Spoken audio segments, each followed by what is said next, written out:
지난주 한 투자자분이 평택 부동산에 대한 조언을 구했습니다. 앞으로 평택이 뜬다고 하는데 지금 평택 아파트를 매수하면 얼마나 오를지 궁금해하셨습니다.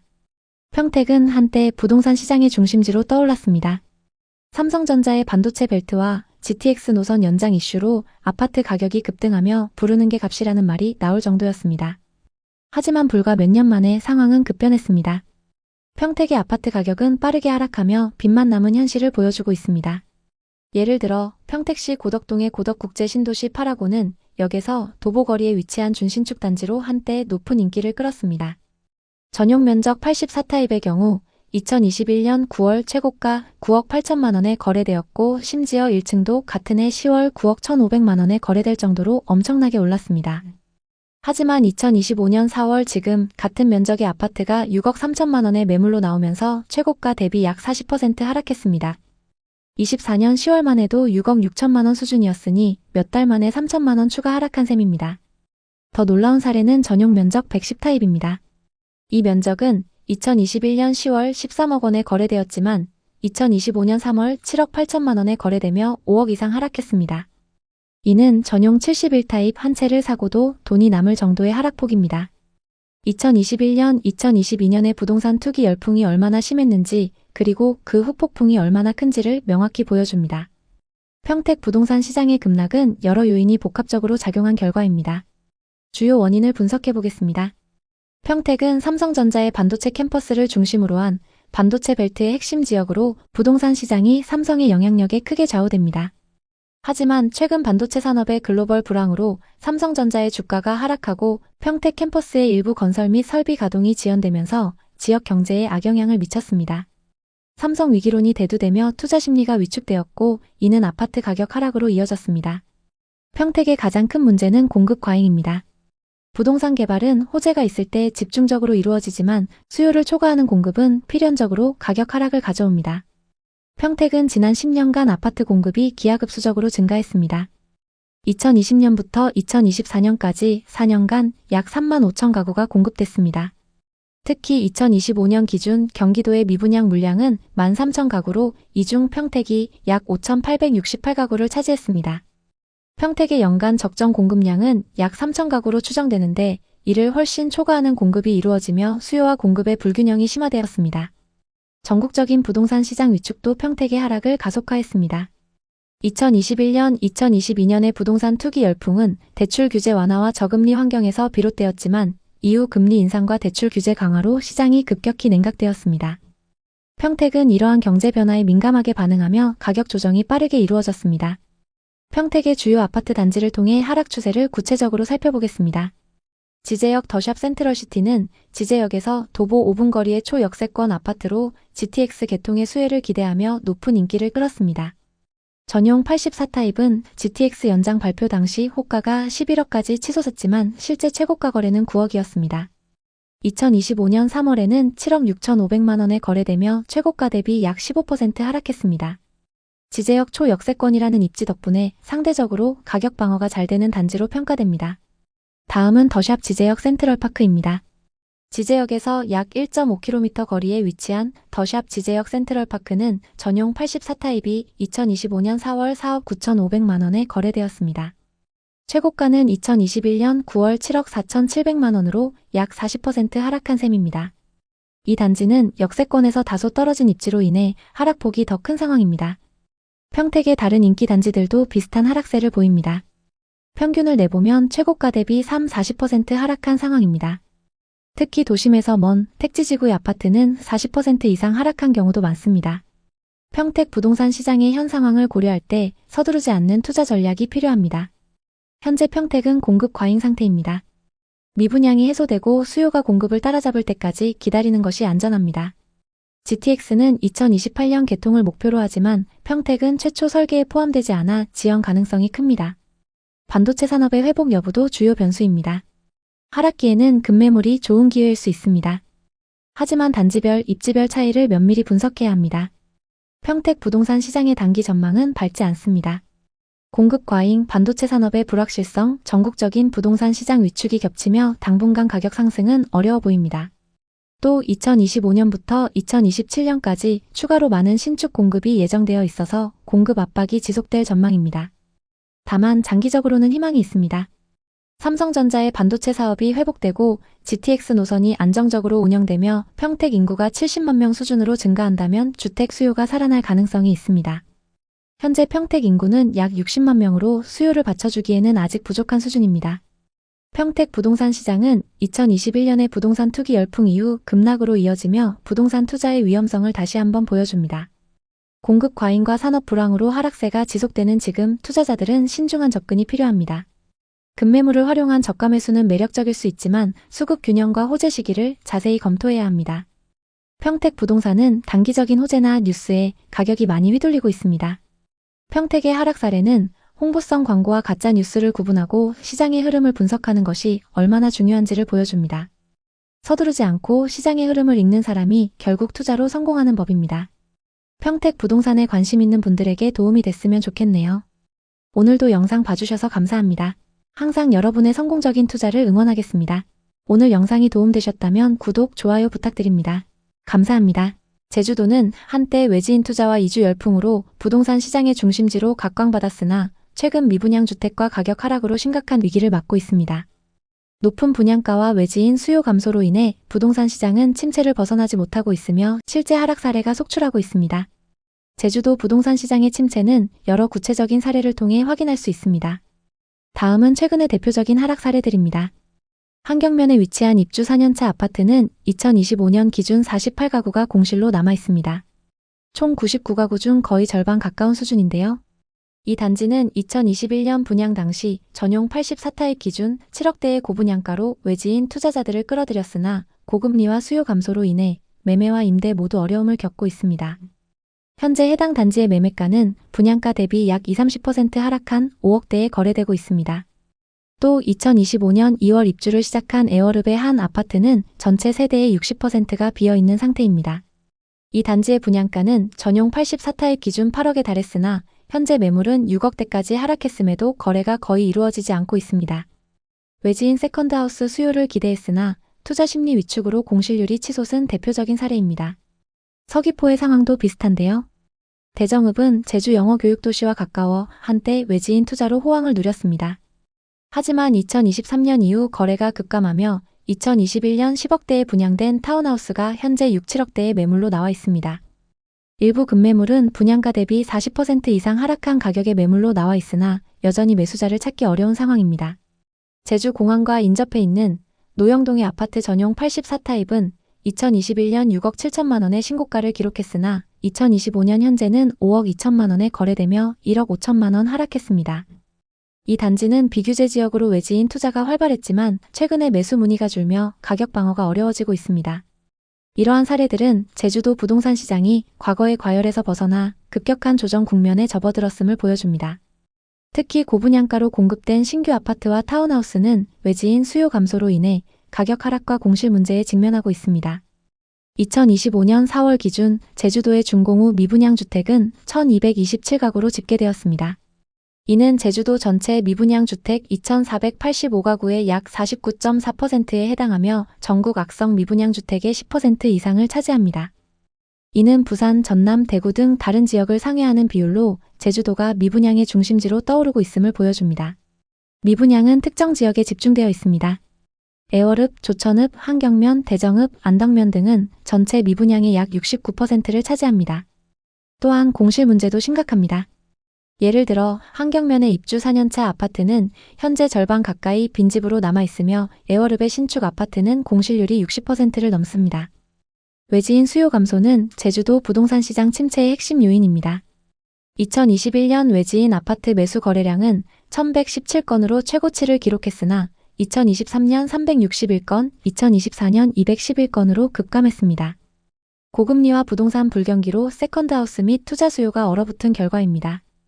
신규 아파트 거래는 사실상 중단되었으며 구도심의 소형 아파트나 빌라만 저렴한 가격으로 간헐적인 거래가 이루어지고 있습니다. 읍면 단위의 전원주택과 타운하우스는 거래가 거의 없고 호가를 낮춰도 매수자를 찾기 어렵습니다. 이는 제주도 부동산이 단기간 내 회복되기 어려운 상황임을 보여줍니다. 제주도 미분양의 주된 원인은 터무니없는 분양가입니다. 2025년 2월 기준 제주도 민간 아파트의 평균 평당 분양가는 2,481만 원으로 전국에서 서울에 이어 두 번째로 높습니다. 예를 들어 제주도의 한 아파트 전용 84타입 분양가는 7억 9,900만 원으로 경기도 중상급지의 아파트보다 비쌉니다. 높은 분양가는 과도한 땅값이 원인입니다. 2010년대 후반부터 2021년까지 제주도 부동산 시장이 과열되면서 시행사들이 공시지가의 4~5배 가격으로 토지를 매입했습니다. 이로 인해 고분양가를 유지할 수밖에 없었습니다. 하지만 고금리와 수요 감소로 이러한 고분양가는 시장에서 외면받고 있습니다. 제주도 부동산 시장은 지역 주민이 아닌 외지인과 투자자를 타겟으로 공급되었습니다. 제주도민은 고가 아파트를 구매하기보다는 과수원이나 토지를 매입해 감귤 농사 등으로 수익을 얻는 것을 선호합니다. 한 제주도 공인중개사는 제주도민은 비싼 아파트를 사지 않고 차라리 땅을 사서 농사를 짓는다고 이야기했습니다. 외지인 투자자들은 저금리 시기에 세컨드하우스나 투자 목적으로 제주도 부동산을 매입했으나 고금리 시대가 도래하면서 수요가 급감했습니다. 이로 인해 외지인을 겨냥한 고가의 아파트와 타운하우스는 미분양과 공실로 이어졌습니다. 2022년 이후 고금리 환경은 제주도 부동산 시장의 결정타를 날렸습니다. 저금리 시기에는 대출을 활용한 부동산 매입이 쉬웠지만 금리 인상으로 대출 부담이 커지며 투자 심리가 위축되었습니다. 특히 세컨드하우스처럼 필수적이지 않은 부동산에 대한 수요는 급격히 줄었습니다. 제주도는 관광 중심지로 자연환경은 매력적이지만 일자리와 경제적 기회가 제한적입니다. 높은 물가와 터세 문제도 외지인 이주를 어렵게 만듭니다. 또한 섬이라는 지리적 특성상 자재 운송 비용이 추가로 발생해 건축 비용이 상승하며 이는 분양가에 반영됩니다. 제주도 부동산 시장은 단기 회복이 어려운 상황입니다. 투자 시 다음 사항을 고려하세요. 신축 아파트보다는 구도심의 소형 아파트나 빌라처럼 저렴한 매물을 검토하세요. 이들은 간헐적인 거래로 유동성이 있습니다. 또 단기 수익을 기대하기 어렵기 때문에 최소 5년 이상의 투자 기간을 설정하고 임대 수익을 목표로 하세요. 한 지역이나 유형에 집중 투자하지 말고 포트폴리오를 다각화하세요. 제주도 부동산 시장은 고금리와 수요 감소로 당분간 침체가 지속될 가능성이 높습니다. 제2공항 건설과 같은 개발 호재가 현실화되지 않는 한 단기 반등은 어렵습니다. 하지만 장기적으로는 제주도의 자연환경과 관광 수요가 시장 회복의 기반이 될 수 있습니다. 투자나 이주는 철저한 준비와 신중한 접근이 필요합니다. 제주도는 여전히 아름다운 섬이지만 부동산 시장은 미분양과 빈집 문제로 심각한 위기를 맞고 있습니다. 높은 분양가, 외지인 중심의 공급 구조, 고금리 환경, 그리고 지역적 한계가 시장 침체를 가속화하고 있죠. 앞서 살펴봤던 실제 하락 사례는 이러한 문제의 심각성을 보여줍니다. 투자와 이주를 고민하시는 분들은 시장의 전반적인 문제를 이해하고 단기적인 접근을 피해야 합니다. 철저한 사전 조사와 전문가의 조언을 통해 리스크를 최소화하며 현명하게 투자하시길 바랍니다. 제주도 부동산에 관심 있는 분들에게 도움이 됐으면 좋겠네요. 오늘도 영상 봐주셔서 감사합니다. 항상 여러분의 성공적인 투자를 응원하겠습니다. 오늘 영상이 도움되셨다면 구독, 좋아요 부탁드립니다. 감사합니다. 오늘은 최근 큰 논란이 되고 있는 SK텔레콤 유심 해킹 사태에 대해 자세히 설명드리고 피해를 예방할 수 있도록 실질적인 대처법을 안내해드리겠습니다. 이번 SK텔레콤 유심 해킹 사태의 심각성을 보여주는 실제 피해 사례가 이미 발생했습니다. 부산경찰서에 따르면 SK텔레콤을 사용하던 63세 남성이 이번 사태와 관련된 피해를 입은 것으로 의심되는 사건을 신고했습니다. 피해자는 갑자기 휴대전화가 먹통이 된 후 본인도 모르게 전화번호가 해지되고 다른 통신사로 셀프 개통된 사실을 발견했습니다. 같은 날 저녁 피해자의 인터넷 뱅킹 계좌에서 5천만 원이 빠져나갔으며 이는 해커가 복제폰을 사용해 본인 인증 문자를 가로챈 결과로 추정됩니다. 피해자의 가족은 스미싱과 같은 해킹 수법으로 아버지가 범죄의 표적이 됐다며 SK텔레콤 해킹 사태와의 연관성을 의심하고 있습니다. 경찰은 현재 통신 기록과 계좌 흐름을 추적하며 수사 중이지만 SK텔레콤은 해킹으로 인한 실제 피해는 없다는 입장을 고수하고 있습니다. 이 사례는 이번 사태가 단순한 정보 유출이 아니라 실제 금융 피해로 이어질 수 있음을 보여줍니다. SK텔레콤은 국내 최대 이동통신사로 약 2,500만 명의 가입자를 보유하고 있습니다. 이번 해킹 사태는 SK텔레콤의 핵심 서버인 홈 가입자 서비스가 해킹당하면서 시작되었습니다. 이 서버에는 가입자 식별번호, 단말기 식별번호, 그리고 유심칩 관련 정보가 저장되어 있는데 이 정보들이 대량으로 유출된 것으로 추정됩니다. 해커가 유출된 정보를 악용하면 다음과 같은 위험한 상황이 발생할 수 있습니다. 유출된 정보를 바탕으로 가입자의 유심과 동일한 복제 유심을 제작할 수 있습니다. 이를 통해 해커는 가입자의 전화번호를 도용해 통화, 문자, 본인 인증 등을 할 수 있습니다. 또 복제 유심을 다른 기기에 삽입해 가입자의 전화번호를 사용하는 복제폰을 만들 수 있습니다. 이 복제폰은 금융사기, 스미싱, 보이스피싱 등 범죄에 악용될 가능성이 높습니다. 복제폰으로 본인 인증 문자를 가로채 은행 계좌, 가상화폐 계정 또는 기타 금융 서비스에 접근할 수 있습니다. 예를 들어 인터넷 뱅킹 비밀번호 재설정 문자나 2차 인증 코드를 해커가 가로채면 계좌에서 돈이 빠져나갈 수 있습니다. SK텔레콤은 해킹 사태가 알려진 직후 빠르게 대국민 사과를 발표하고 유심 무상 교체 정책을 내놓았습니다. 하지만 현재 상황은 가입자들의 불안감을 해소하기에는 역부족입니다. SK텔레콤은 모든 가입자를 대상으로 유심을 무상 교체하겠다고 발표했습니다. 하지만 현실은 다음과 같습니다.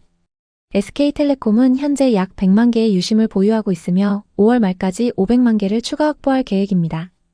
이는 2,500만 가입자의 24%에 불과해 나머지 1,900만 명은 최소 한 달 이상 노출된 정보로 위험에 처해 있습니다. 전국 대리점에서 유심 재고가 소진되며 많은 가입자가 헛걸음을 하고 있습니다. 일부 대리점은 제대로 된 공지 없이 운영돼 고객 항의가 이어지고 있습니다. SK텔레콤은 온라인 유심 교체 예약 서비스를 시작했지만 16만 명 이상이 몰리며 접속 장애가 발생했습니다. 대기 인원이 3만 명을 넘는 경우도 빈번했습니다. SK텔레콤은 유심 보호 서비스를 통해 복제폰 사용을 차단할 수 있다고 홍보하고 있습니다. 이 서비스는 다음과 같은 방식으로 작동합니다. 가입자의 유심이 비정상적인 위치에서 사용되면 통신사가 이를 감지해 통화를 차단합니다. 무단 기기 변경을 차단해 복제폰 사용을 막습니다. 하지만 이 서비스에도 한계가 있습니다. 유심 보호 서비스 가입자는 해외 로밍을 사용할 수 없습니다. SK텔레콤은 5월 중 개선안을 내놓겠다고 했지만 당장 해외 출국 예정인 가입자들은 불안에 떨고 있습니다. 또 유심 보호 서비스는 복제폰 사용을 일부 차단할 수 있지만 해커가 정교한 방법을 사용하면 여전히 뚫릴 가능성이 있습니다. SK텔레콤은 해외 로밍 중 피해가 발생할 경우 100% 보상하겠다고 밝혔지만 국내 피해에 대한 보상은 명확하지 않습니다. 과거 LGU 플러스 해킹 사태에서는 과징금 68억 원과 과태료 2,700만 원이 부과되었지만 개별 피해자 보상은 거의 이루어지지 않았습니다. 피해자가 통신사의 정보 유출로 인해 피해를 입었다는 것을 입증해야 하는데 이는 개인이 하기에는 사실상 불가능합니다.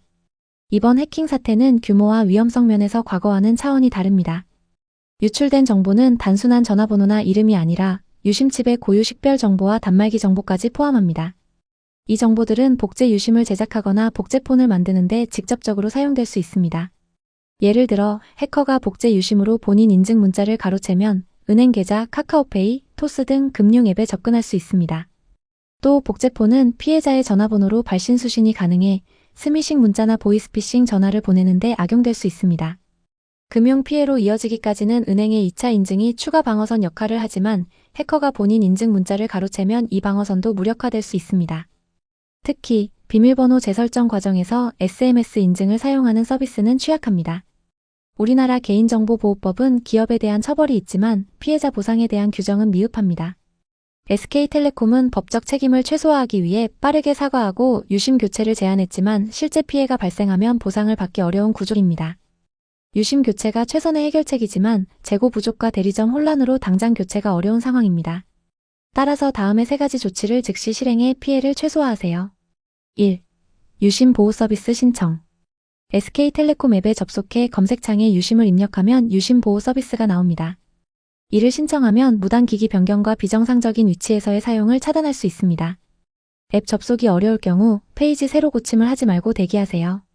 새로 고침 시 대기 순서가 초기화됩니다. 2. 명의 도용 방지 설정. 패스 앱을 설치하고 메뉴에서 명의 도용 방지 가입자 제한 설정을 선택하세요. SK텔레콤, KT, LGU 플러스 등 모든 통신사를 일괄 제한할 수 있습니다. 해커가 여러분의 명의로 새 전화번호를 개통하거나 계좌를 만드는 것을 차단할 수 있습니다. 패스 앱은 SK텔레콤뿐 아니라 모든 통신사 가입자가 사용할 수 있으니 가족과 지인에게도 추천하세요. 3. 번호 도용 및 스미싱 차단 서비스. 티월드 앱에서 번호 도용 문자 차단 서비스와 스팸 스미싱 예방 서비스를 검색해 가입하세요. 여러분의 전화번호를 사칭한 스미싱 문자나 사기 전화를 차단하고 해커가 본인 인증 문자를 악용하는 것을 방지할 수 있습니다. 이 서비스는 무료이므로 반드시 신청하세요. 시간이 없다고 미루면 큰 피해를 입을 수 있습니다. 유심 교체가 가장 확실한 해결책이지만 현재 재고 부족으로 어려움이 많습니다. 다음의 팁을 참고하세요. 인천공항 등 주요 공항의 로밍센터는 유심 재고가 비교적 많습니다. SK텔레콤은 인력을 50% 추가 배치했으니 출국 전 방문해보세요. 또 T월드 앱이나 SK텔레콤 홈페이지에서 유심 교체 예약을 시도하세요. 접속 장애가 있을 수 있으니 새벽 시간대를 노리세요. 마지막 대리점에 전화해 유심 재고를 확인한 후 방문하세요.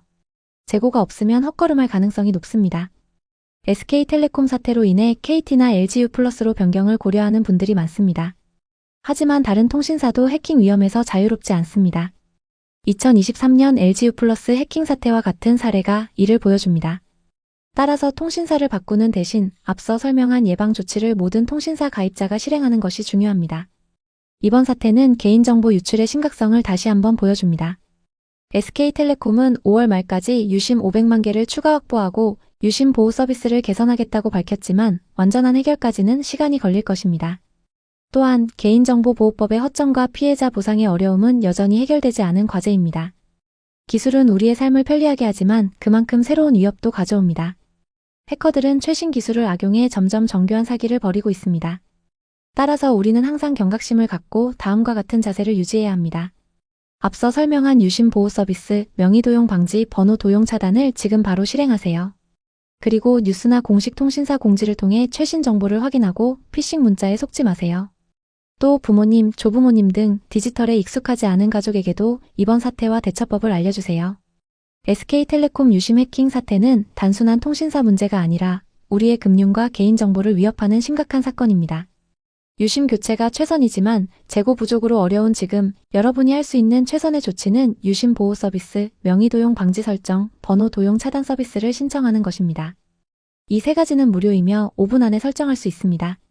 귀찮다고 미루지 마세요. 지금 조치하지 않으면 나중에 돌이킬 수 없는 피해를 입을 수 있습니다. 앞으로도 구독자 여러분의 안전과 편의를 위해 최신 정보를 전달하겠습니다.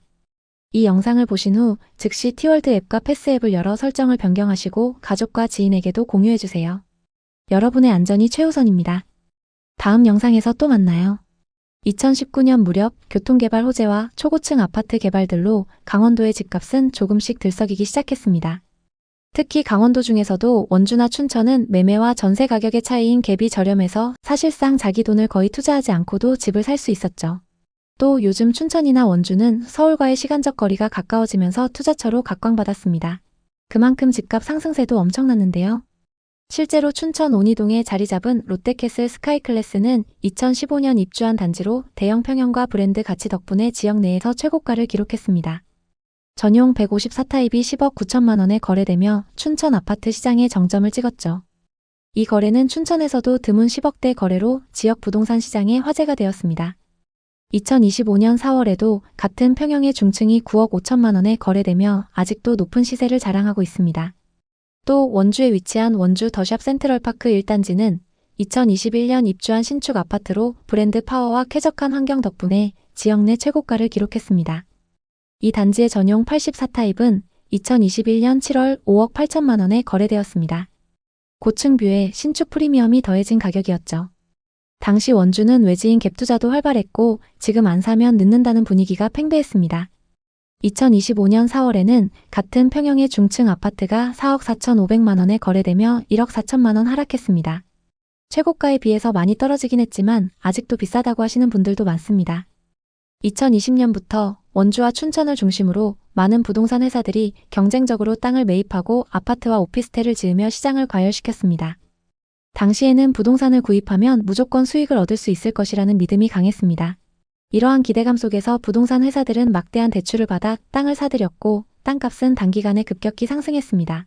그러나 2022년 중반 이후 상황이 급변했습니다. 급격한 금리 인상으로 인해 대출 부담이 커졌고 가파르게 상승한 가격을 더 이상 감당하기 어렵게 되었습니다. 게다가 정부의 대출 규제 강화와 함께 경제 회복이 더디게 진행되면서 사람들의 경제적 불안감이 증가했습니다. 이러한 불확실성으로 인해 투자자들은 점점 부동산 시장에서 멀어지기 시작했습니다. 특히 춘천과 원주 지역은 GTX 연장, 택지지구 개발 같은 호재로 한때 집값이 크게 올랐지만 개발 속도가 예상보다 늦어지면서 시장의 기대감이 사라지기 시작했습니다. 또한 실제로 GTX 노선의 착공 계획이 지연되면서 투자 수요가 급격히 감소했습니다. 그 결과 현재는 높게 오른 땅값과 건축 비용을 감당하면서 지은 아파트와 오피스텔들이 제대로 분양되지 않는 상황이 되었습니다. 과거처럼 부동산 시장이 급격하게 상승할 거라는 환상이 깨졌고 소비자들은 더 이상 높은 가격에 무리하게 투자하지 않고 신중한 태도를 보이고 있습니다. 결국 강원도의 부동산 시장은 이제 현실적인 가격대로 조정되고 있으며 과거와 같은 급격한 가격 폭등은 쉽지 않을 것으로 보입니다. 원주, 춘천 아파트 가격은 얼마가 적당한 걸까요? 지금부터 최고가에 거래됐던 아파트를 찾아보고 이 아파트의 현재 시세를 확인해 보겠습니다. 고점 대비 얼마나 하락했을까요? 먼저 6억에 거래됐던 원주의 아파트부터 살펴보겠습니다. 원주시 방곡동에 위치한 중흥 S클래스 프라디움입니다. 이 아파트는 2016년식 850세대 최고 20층의 준신축 대단지 아파트입니다. 신축급 단지의 규모가 크고 방곡동 중심 상권과 가까워서 전세와 월세 수요가 높습니다. 단지 인근에 신림 판부국도를 공사 중이고 배정되는 초등학교는 버들 초등학교입니다. 105타입의 분양가는 2억 8천만 원이었고 21년 최고가 6억에 거래됐습니다. 상승장일 때 분양가에서 3억 2천만 원이나 상승했습니다. 이 아파트의 현재 시세는 어떨까요?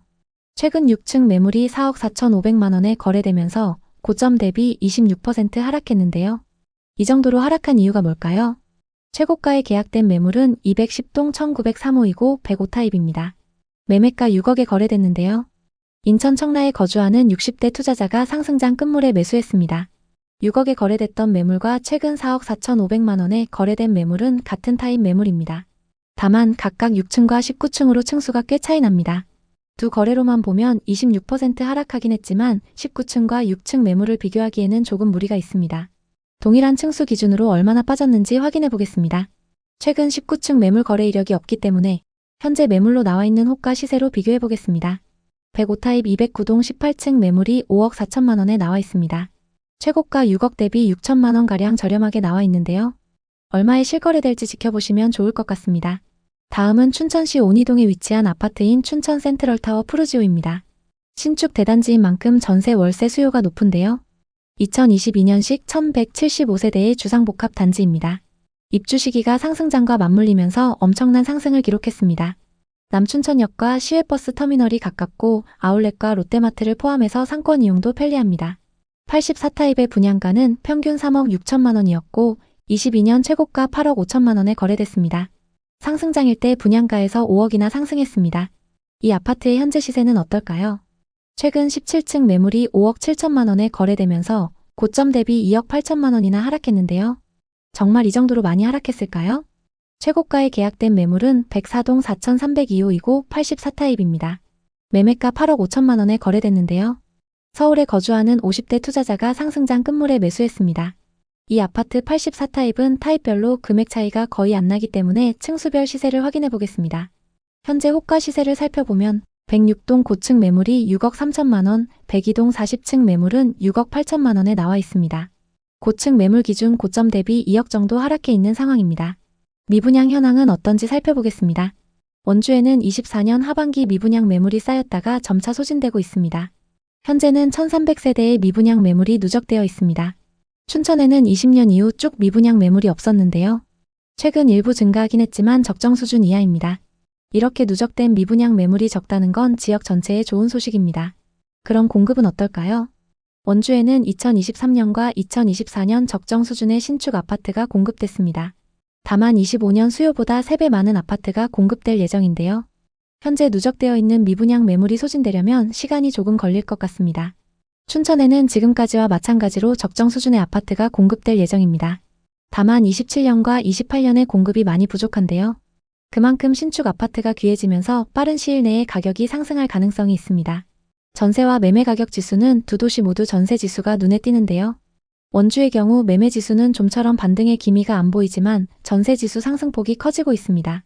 춘천은 전세 가격 상승세와 매매 가격 상승세가 비슷한 상황인데요. 역 주변 신축 아파트들의 가격 회복이 그대로 보여지고 있습니다.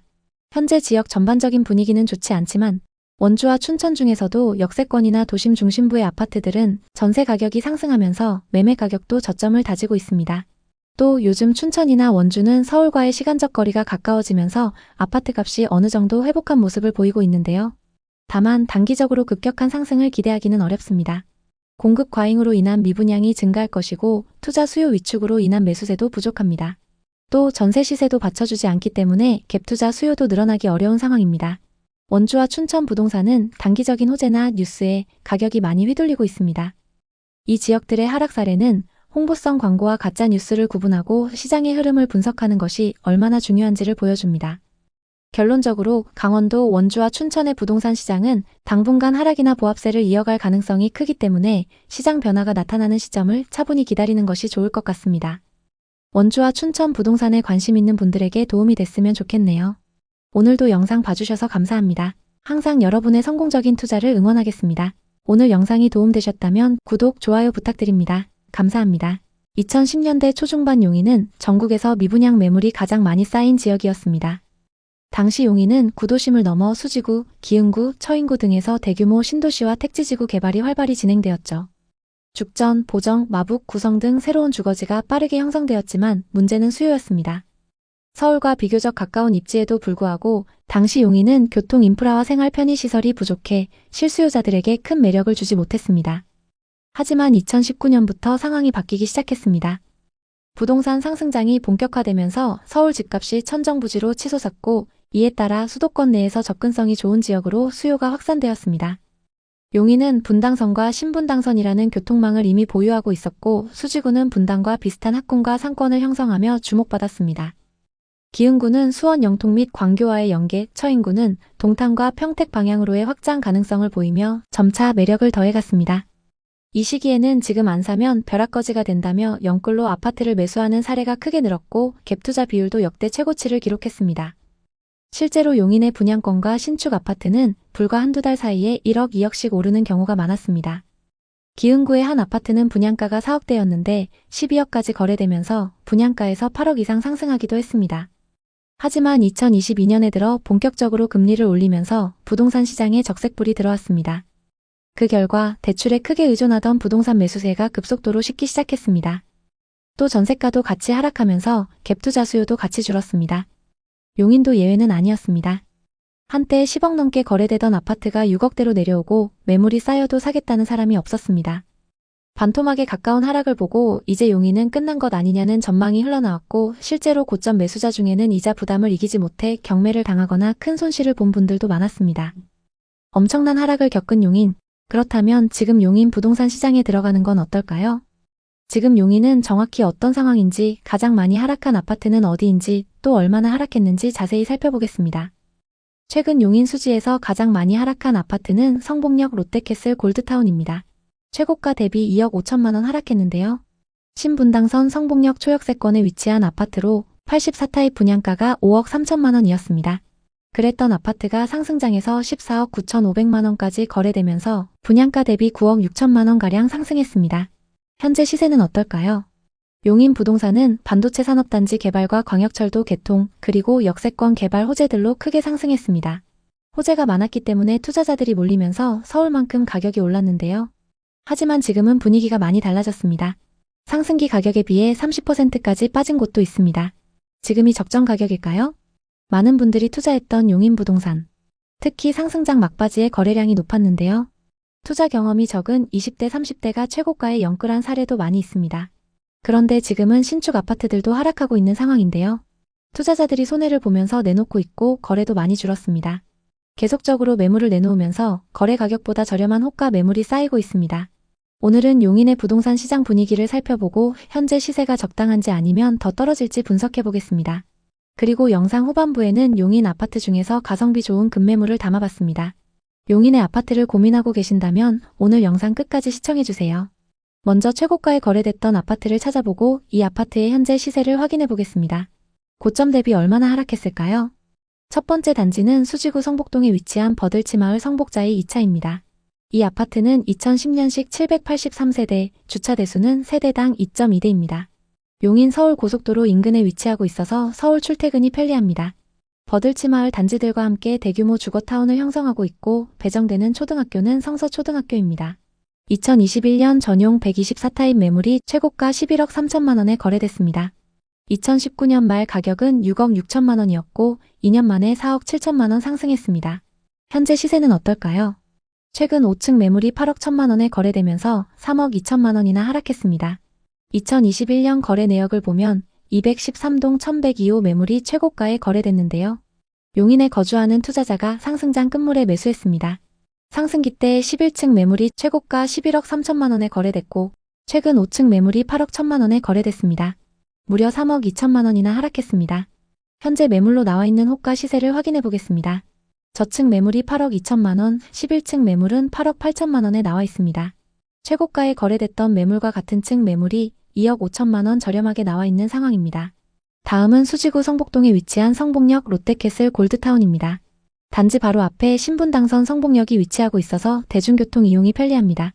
주상복합단지로 롯데몰, 롯데마트를 포함해서 상권이 크게 형성되어 있습니다.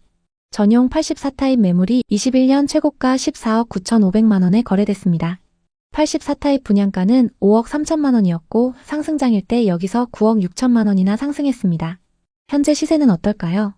최근 7층 매물이 12억 5천만 원에 거래되면서 고점 대비 2억 5천만 원 하락했습니다. 2021년 거래 내역을 보면 101동 2903호 매물이 최고가에 거래됐습니다. 이 아파트 84타입의 최근 시세는 12억에서 12억 7,500만 원 수준입니다. 현재 호가 시세로 고점 대비 얼마나 빠졌는지 확인해 보겠습니다. 현재 중층 매물이 12억 5천만 원, 고층 매물이 12억 9천만 원부터 나와 있습니다. 고층 매물 기준 최고가 대비 2억가량 저렴하게 나와 있습니다. 다만 거래 이력을 보면 23년 이후 꾸준히 상승 거래가 되고 있는 상황입니다. 이어서 용인의 분양 아파트 시세를 살펴보겠습니다. 현재 수지구에는 거래 가능한 아파트 분양권 매물이 없고 처인구에는 거래 가능한 분양권 매물이 많은 상황입니다. 청약 당시 경쟁률 5대1을 넘었던 처인구의 아파트를 살펴보겠습니다. 힐스테이트 몬테로이입니다. 이 아파트는 84타입 평균 분양가 4억 4,300만 원대로 분양을 했는데요. 현재 시세는 어떨까요? 3개 단지로 들어선 이 아파트는 30평대로 구성되어 있습니다. 84타입의 평균 분양가가 4억 4천만 원 선이었습니다. 현재 분양권 매물 대부분에 마피가 붙어서 분양가보다 저렴하게 나와 있습니다. 마피가 최대 5천만 원대까지 붙어 있는데요. 제일 저렴한 매물이 103동 4층 매물로 분양가 4억 3천만 원에서 마피 5천만 원이 붙어서 3억 8천만 원에 나와 있습니다. 경남 아너스빌 3개 단지가 거의 동일한 시기에 입주하기도 하고 주변 시세가 저렴하기 때문에 마이너스 프리미엄이 붙어서 나오는 상황입니다. 용인의 미분양 현황을 살펴보겠습니다. 2024년 초 일시적으로 증가했지만 금방 소진됐고 현재 적정 수준을 유지하고 있습니다.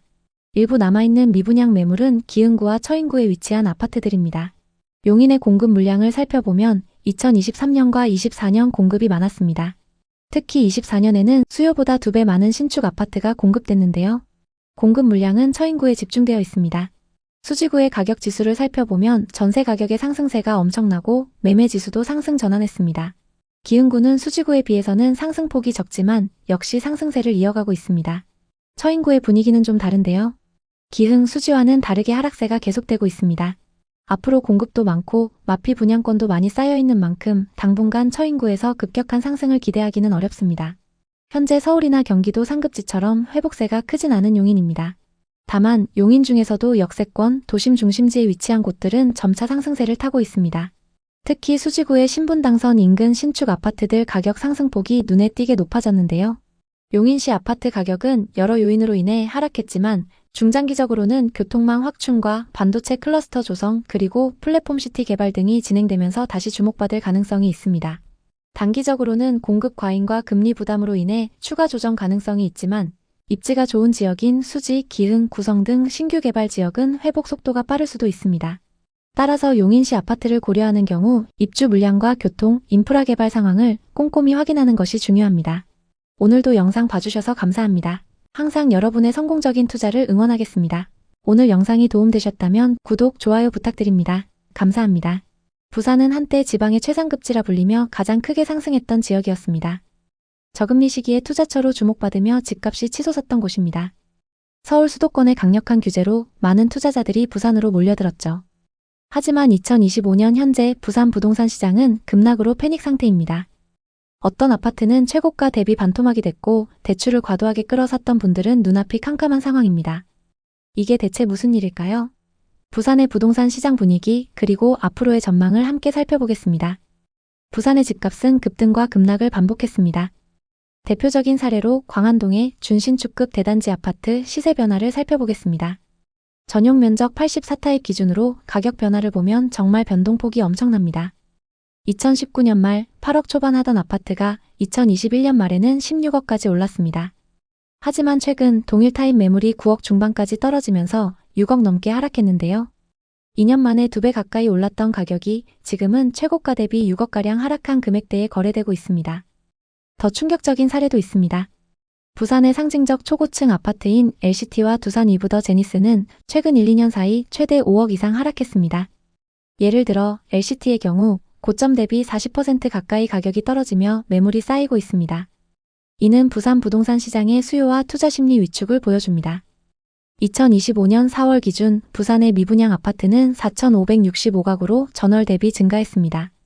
특히 완공 후 미분양은 2,261가구로 2달 연속 2,000가구를 넘었습니다. 예를 들어 강서구 에코 델타시티의 아테라는 분양가 상한제에도 불구하고 0.36대 1의 저조한 청약 경쟁률을 기록했습니다. 부산의 아파트 착공 물량은 10년 만에 최저 수준으로 떨어졌습니다. 하지만 현재 수요가 더 부족해서 가격 하락 압력이 더 강하게 작용하고 있습니다. 이처럼 인구 감소, 수요 위축, 미분양 증가로 인해 부산 아파트 시장은 하락세를 이어가고 있습니다. 부산은 2021년과 2022년 초부터 상승세를 타며 많은 사람들의 관심을 끌었습니다. 부산의 부동산 시장은 최근 몇 년간 많은 변화를 겪어왔습니다. 이 변화는 단순히 가격 변동을 넘어서 부산 지역 경제와 주거 환경에 대한 깊은 영향을 미쳤습니다. 특히 최근 몇 달간 부동산 거래가 급격히 둔화되면서 많은 사람들의 우려가 커지고 있습니다. 계속해서 상승 거래됐던 신축 오션뷰 아파트들이 하락세를 보이고 있으며 경매에서의 낙찰가율도 낮은 수준을 유지하고 있습니다. 재건축이 예정된 아파트들의 분담금이 높아지고 있어 투자자들에게 부담을 주고 있습니다. 또한 부산은 일자리 부족과 청년층의 유출 등 경제적 문제로 인해 부동산 시장이 더욱 침체될 가능성이 큽니다. 부산의 매물은 많지만 거래가 이루어지지 않는 상황은 부동산 시장이 쉽게 회복되지 않을 거라는 걸 말해주고 있습니다. 부산 부동산은 여전히 투자 가치가 있지만 부동산을 매수할 때는 신중한 접근이 필요합니다. 이제 부산의 부동산 시장, 특히 비싸게 거래된 지역들의 현재 상황에 대해 자세히 살펴보겠습니다. 먼저 16억까지 거래됐던 수영구 광안동의 아파트를 보겠습니다. 쌍용 예가 디오션입니다. 2014년식 928세대 준신축 단지로 일대에서 주목받고 있습니다. 분양 당시 평당 950만원에서 1000만원 선에 분양했는데요. 역세권의 광안해변 접근성 그리고 광안대교 조망으로 엄청난 상승세를 보였습니다. 생활 인프라가 좋기 때문에 전세와 월세 거래량도 높습니다. 84타입이 2019년 12월 평균 8억 2,500만원이었고 21년 16억에 거래됐습니다. 상승장일 때 1년 반 만에 8억가량 상승 거래됐습니다. 이 아파트의 현재 시세는 어떨까요? 최근 21층 매물이 9억 5,500만원에 거래되면서 고점 대비 6억 이상 하락했습니다. 정말 이 정도로 많이 하락했을까요? 2021년 계약된 매물은 103동 4,203호 매물입니다. 매매가 16억에 거래됐는데요. 40대 부부가 실거주 목적으로 상승장에 매수했습니다. 상승기 때 42층 매물이 16억에 거래됐고 최근 21층 매물이 9억 5,500만원에 거래되면서 6억 하락했습니다. 이 두 매물은 층수와 타입 그리고 조망이 많이 차이 나는데요. 최고가에 거래됐던 매물은 초고층의 광안대교 조망으로 이 아파트의 로얄 매물입니다. 동일 조건의 현재 시세를 보면 103동 39층 매물이 12억, 고층 매물은 12억 4천만원에 나와 있습니다. 같은 동의 광안대교 조망 그리고 고층 매물인데도 고점 대비 4억 하락해 있는 상황입니다. 다음은 최고가 16억까지 거래됐던 동래구의 아파트를 보겠습니다. 동래구 온천동에 위치한 동래 럭키입니다. 이 아파트는 1983년식 1536세대의 재건축 단지입니다.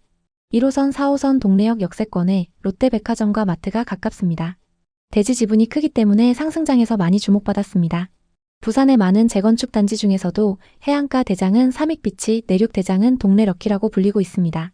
132타입이 2019년 12월 평균 8억 3천만원이었고 20년 10월 최고가 16억에 거래됐습니다. 짧은 기간 동안 8억가량 상승했습니다. 이 아파트의 현재 시세는 어떨까요?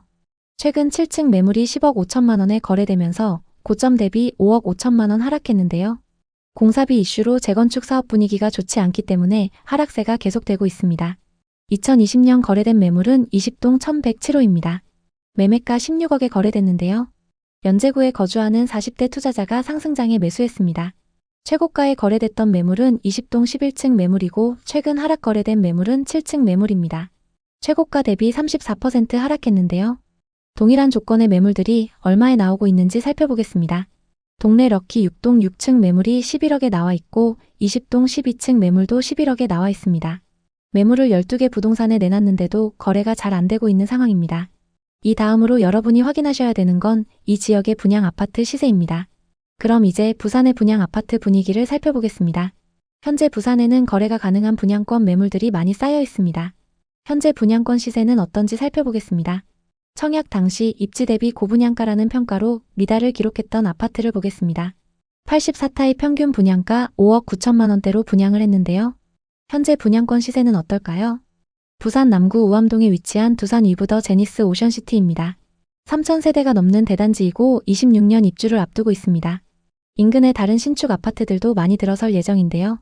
일부 매물에 마이너스 프리미엄이 붙어서 나와 있습니다. 115동 4층 매물은 분양가 5억 900만 원에서 1,000만 원이 떨어져서 분양가보다 싸게 나와 있습니다. 다음은 청약 당시 엄청난 경쟁을 보였던 곳입니다. 최고 경쟁률이 47대 1을 넘었는데요. 백양산 부암 서희스타일스입니다.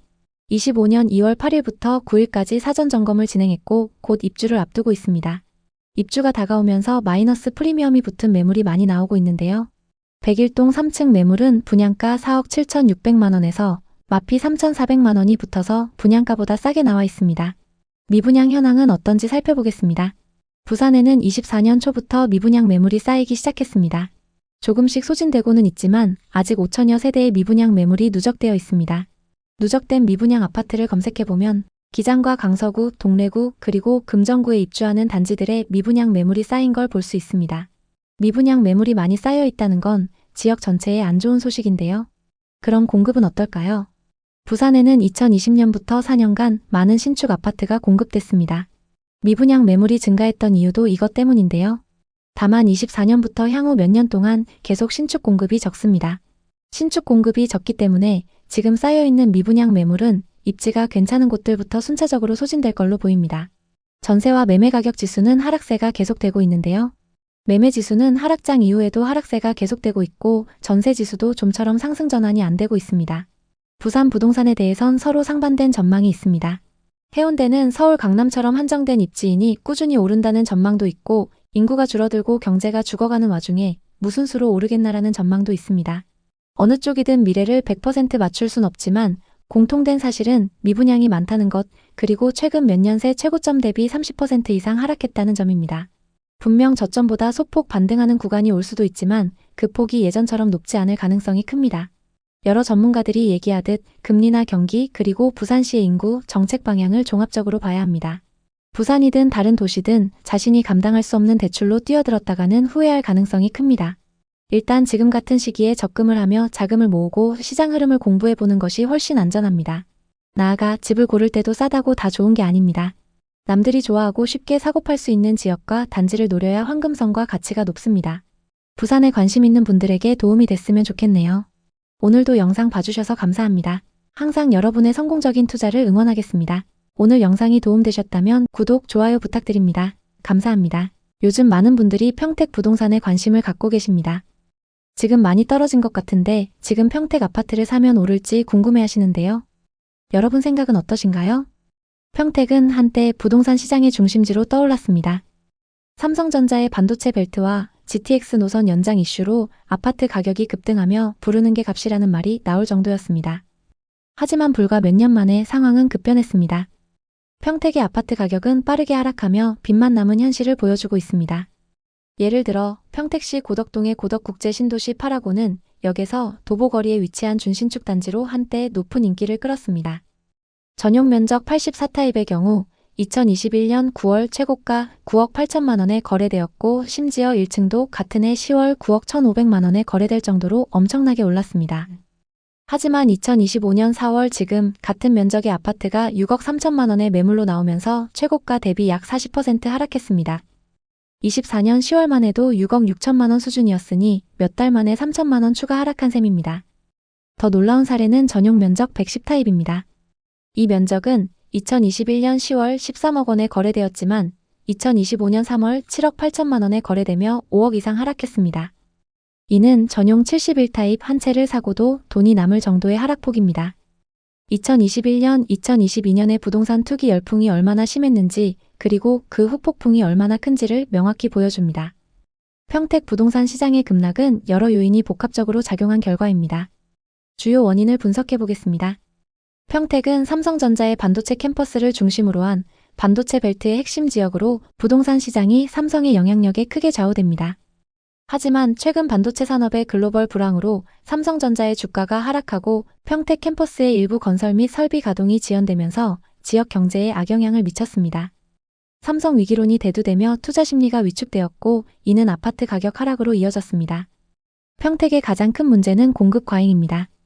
부동산 개발은 호재가 있을 때 집중적으로 이루어지지만 수요를 초과하는 공급은 필연적으로 가격 하락을 가져옵니다. 평택은 지난 10년간 아파트 공급이 기하급수적으로 증가했습니다. 2020년부터 2024년까지 4년간 약 3만 5천 가구가 공급됐습니다. 특히 2025년 기준 경기도의 미분양 물량은 13,000가구로 이 중 평택이 약 5,868가구를 차지했습니다. 평택의 연간 적정 공급량은 약 3,000가구로 추정되는데 이를 훨씬 초과하는 공급이 이루어지며 수요와 공급의 불균형이 심화되었습니다. 전국적인 부동산 시장 위축도 평택의 하락을 가속화했습니다.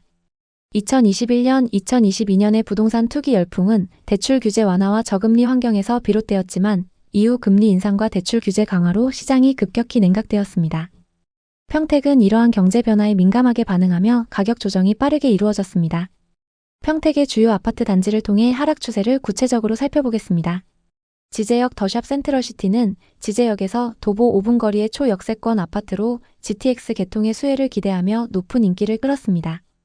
전용 84타입은 GTX 연장 발표 당시 호가가 11억까지 치솟았지만 실제 최고가 거래는 9억이었습니다. 2025년 3월에는 7억 6,500만 원에 거래되며 최고가 대비 약 15% 하락했습니다. 지제역 초역세권이라는 입지 덕분에 상대적으로 가격 방어가 잘 되는 단지로 평가됩니다. 다음은 더샵 지제역 센트럴파크입니다. 지제역에서 약 1.5km 거리에 위치한 더샵 지제역 센트럴파크는 전용 84타입이 2025년 4월 4억 9,500만 원에 거래되었습니다. 최고가는 2021년 9월 7억 4,700만 원으로 약 40% 하락한 셈입니다. 이 단지는 역세권에서 다소 떨어진 입지로 인해 하락폭이 더 큰 상황입니다.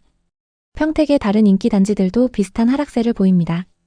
평균을 내보면 최고가 대비 40% 하락한 상황입니다. 특히 도심에서 먼 택지지구의 아파트는 40% 이상 하락한 경우도 많습니다. 평택 부동산 시장의 현 상황을 고려할 때 서두르지 않는 투자 전략이 필요합니다. 현재 평택은 공급 과잉 상태입니다. 미분양이 해소되고 수요가 공급을 따라잡을 때까지 기다리는 것이 안전합니다. GTX는 2028년 개통을 목표로 하지만 평택은 최초 설계에 포함되지 않아 지연 가능성이 큽니다. 반도체 산업의 회복 여부도 주요 변수입니다. 하락기에는 급매물이 좋은 기회일 수 있습니다. 하지만 단지별, 입지별 차이를 면밀히 분석해야 합니다. 평택 부동산 시장의 단기 전망은 밝지 않습니다. 공급 과잉, 반도체 산업의 불확실성, 전국적인 부동산 시장 위축이 겹치며 당분간 가격 상승은 어려워 보입니다. 또 2025년부터 2027년까지 추가로 많은 신축 공급이 예정되어 있어서 공급 압박이 지속될 전망입니다. 다만 장기적으로는 희망이 있습니다. 삼성전자의 반도체 사업이 회복되고 GTX 노선이 안정적으로 운영되며 평택 인구가 70만 명 수준으로 증가한다면 주택 수요가 살아날 가능성이 있습니다. 현재 평택 인구는 약 60만 명으로 수요를 받쳐주기에는 아직 부족한 수준입니다. 평택 부동산 시장은 2021년의 부동산 투기 열풍 이후 급락으로 이어지며 부동산 투자의 위험성을 다시 한번 보여줍니다.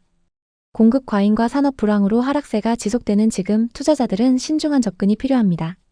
급매물을 활용한 저가 매수는 매력적일 수 있지만 수급 균형과 호재 시기를 자세히 검토해야 합니다. 평택 부동산은 단기적인 호재나 뉴스에 가격이 많이 휘둘리고 있습니다. 평택의 하락 사례는 홍보성 광고와 가짜 뉴스를 구분하고 시장의 흐름을 분석하는 것이 얼마나 중요한지를 보여줍니다. 서두르지 않고 시장의 흐름을 읽는 사람이 결국 투자로 성공하는 법입니다. 평택 부동산에 관심 있는 분들에게 도움이 됐으면 좋겠네요. 오늘도 영상 봐주셔서 감사합니다. 항상 여러분의 성공적인 투자를 응원하겠습니다. 오늘 영상이 도움되셨다면 구독, 좋아요 부탁드립니다. 감사합니다. 전국에서 집값이 제일 많이 오른 지역 바로 세종시의 얘기입니다. 2019년부터 서서히 상승하던 주택 가격이 2020년, 2021년의 대형 호재와 맞물리며 하루가 멀다 하고 신고가를 찍었습니다. 분양가가 5억이었던 아파트가 14억까지 거래됐던 적도 있었는데요. 그 무렵 세종이 진짜 수도가 될지 모른다는 기대감이 퍼지면서 실수요자는 물론 갭 투자자와 투기성 매수까지 몰려들었습니다. 당시에는 지금이 아니면 평생 못 산다며 영끌로 들어간 사례도 엄청났습니다. 2020년 세종시 아파트값 상승률은 40%를 가뿐히 넘겼고 거래 한 번에 5천만 원씩 올라간다는 소문까지 퍼졌습니다. 갭 투자로 세종시에 들어온 사람들도 많았습니다. 실거주할 필요가 없다. 어차피 계속 오를 테니까 이런 믿음이 컸습니다. 그런데 문제는 2022년부터 금리 인상이 시작되고 분양 물량과 기존 매물이 쏟아지자 가격이 급락하기 시작했다는 점입니다. 뜨거웠던 열풍이 지금은 거짓말처럼 사그라들고 고점에 샀던 이들은 반토막이라는 표현이 나올 만큼 심각한 상황을 맞이하고 있습니다. 인접 동네 대전과 청주의 상황도 비슷합니다. 부동산 시장에는 가파른 상승일수록 꺾일 때 낙폭이 더 크다는 얘기가 있습니다. 세종과 대전은 2020년에서 2021년 초까지 서울에 버금가는 급등을 경험했습니다. 그러나 그만큼 하락폭도 엄청났는데요. 한편 요즘 뉴스를 보면 서울로 집중된 권력을 세종시로 분산시킨다는 얘기가 한창입니다. 대선 주자들이 임기 내에 국회 세종의사당과 대통령 세종집무실을 건립하겠다고 하는데요. 정치 전반에 걸쳐 세종시 이전이 가장 뜨거운 키워드로 등장했습니다. 사람들은 또 정치인들의 말이겠거니 하고 흘려버리거나 세종시에 투자하면 돈 좀 벌겠는데 하면서 각자 다른 반응을 보이고 있습니다. 어찌됐건 만약 행정수도 이전이 현실화된다면 그 파급 효과는 상당할 것으로 보입니다. 물론 여기서 냉정하게 생각해봐야 할 것이 있습니다. 과거 세종시가 주목받았던 이유는 지금과 같이 수도 이전 때문입니다. 하지만 이번에는 여야를 막론하고 서울에 집중된 권력을 분산시키자는 목소리가 크고 이미 관련 예산과 법률적 기반도 마련돼 있다고 하니 과거와는 조금 다르게 보이긴 합니다. 정치권 전반에 걸쳐 세종시 이전에 대한 의지가 뚜렷해 보이는 지금 어떻게 대응해야 할까요? 이렇게 큰 이슈가 나올 때면 기대감에 먼저 움직이는 사람들이 있기 마련입니다. 반면 아직 거품이 다 거치지 않았기 때문에 더 지켜봐야 한다는 사람들도 있죠. 정말로 실현될지는 누구도 장담할 수 없습니다. 다만 투자를 하는 입장에서는 단기적으로 뉴스에 반응하는 투자를 할지 아니면 실제 이전까지 기다리는 장기 투자를 할지 전략을 세워야 합니다. 이럴 때일수록 시세 변화를 잘 살펴봐야 하는데요. 지금부터 실제 거래 사례를 하나씩 살펴보겠습니다. 최근 세종시에서 가장 많이 하락한 아파트는 더샵 힐스테이트입니다. 이 아파트 98타입은 21년 14억 3천만 원까지 거래됐습니다. 98타입의 분양가는 평균 3억 6천만 원이었고 상승장에서 분양가 대비 10억 7천만 원이나 상승했습니다. 하지만 지금은 고점 대비 4억 이상 빠져있는 상황인데요. 또 다른 아파트를 살펴보겠습니다. 16억 3천만 원까지 거래됐던 세종의 아파트입니다. 세종시 보람동에 위치한 중흥 S클래스 리버뷰 2차입니다. 이 아파트는 2016년식 656세대 최고 29층의 아파트입니다. 준신축 단지의 규모가 크고 세종시청과 중심 상권이 가깝습니다. 109타입의 분양가는 3억 7천만 원이었고 21년 최고가 16억 3천만 원에 거래됐습니다. 상승장일 때 분양가에서 12억 6천만 원이나 상승했습니다. 이 아파트의 현재 시세는 어떨까요? 최근 8층 매물이 10억에 거래되면서 고점 대비 6억 3천만 원이나 하락했는데요. 거래 현황을 보면 1003동 2101호 매물이 매매가 16억 3천만 원에 거래됐는데요. 세종에 거주하는 60대 투자자가 상승장 끝물에 매수했습니다. 상승기 때 21층 매물이 16억 3천만 원에 거래됐고 최근 8층 매물이 10억에 거래되면서 6억 3천만 원 하락했습니다. 최고가에 거래됐던 매물과 동일 타입인 A타입의 호가 시세를 보겠습니다. 천이동 고층 매물이 13억에 나와 있습니다. 고층 매물 기준 고점 대비 아직 3억 3천만 원 하락해 있는 상황입니다. 아파트 가격이 수억씩 하락한 지금 많은 사람들이 고민합니다. 지금이 바닥인지 더 떨어질지. 하지만 중요한 것은 단순한 가격 하락이 아니라 실수요와 경제 여건입니다. 세종시는 여전히 주거 환경이 좋은 곳이지만 현재 집값의 거품이 빠지는 과정이 끝나지 않았을 가능성이 큽니다. 정치권에서 어떤 발언이 나오느냐에 따라 집값이 다시 크게 출렁일 수 있는 시장인 것도 위험 요소가 될 수 있는데요. 투기적인 움직임은 정상적인 부동산 시장에 좋지 않은 영향을 끼칠 수 있습니다. 주택은 주식이 아닙니다. 가격이 이렇게 급등과 급락을 반복한다면 누가 주택을 신뢰하고 살 수 있을까요? 또 세종시의 낙찰가율도 심상치 않습니다. 평당 1,450만 원에 감정된 시청 인근의 상가주택이 현재 700만 원 수준까지 떨어졌음에도 2번 유찰 후 3번째 경매 진행 중입니다. 심지어 1년 전 11억 하던 땅은 현재 4억대로 내려왔는데도 낙찰이 되지 않는 상황입니다. 집값이 떨어지면 지역 경기에도 타격이 엄청납니다. 고점에 대출을 잔뜩 받아서 투자했던 사람들이 이자 부담으로 소비를 크게 줄이기 때문입니다. 또 그 영향으로 상권이 위축되고 결국 고용과 서비스 산업에도 악영향을 끼치게 되죠. 지금 서울이나 수도권, 부산 등 큰 도시도 이런 침체를 겪고 있고 세종은 경제 기반이 약해서 타격을 더 크게 받을 수 있습니다. 실제로 세종에는 공무원 빼고 일자리가 마땅치 않다는 이야기가 끊이지 않는 게 현실입니다. 지방에서 가장 비싼 시세를 형성했던 시기도 있었던 만큼 지금 바닥 찍은 거 아니냐는 기대는 여전히 살아 있습니다. 하지만 부동산 침체가 길어질 수 있고 금리도 당분간은 유지될 것으로 보이기 때문에 세종시 부동산 역시 아직은 어렵다는 분석이 지배적입니다. 게다가 차기 정부가 언제든 행정수도 이전을 진행할 수는 있지만 실현될 때까지는 시간이 걸릴 테니 지금 당장 급격한 상승은 힘들 것입니다. 세종시를 둘러보면 깔끔하게 정비된 도로와 공공청사 그리고 주거 인프라가 인상적입니다. 거리 자체는 쾌적하지만 상권이 한산한 곳이 많고 지역 경기가 활발하다는 느낌을 주지는 않습니다. 여러 장점은 있지만 정작 인구 유입이나 일자리 창출이 따라오지 못하면 집값은 가파르게 오르기 어렵다는 걸 인지해 두셨으면 좋겠습니다. 세종시의 미래 가치는 여전히 유효합니다. 다만 상승폭이 컸던 만큼 단기간에 급격한 상승을 기대하기는 어려운 건 사실입니다. 투기 세력이 떠나면서 시작된 하락세가 한동안 계속될 가능성이 크다는 점과 정치적 이슈에 너무 기대는 건 위험하다는 사실을 기억해 두셔야 합니다.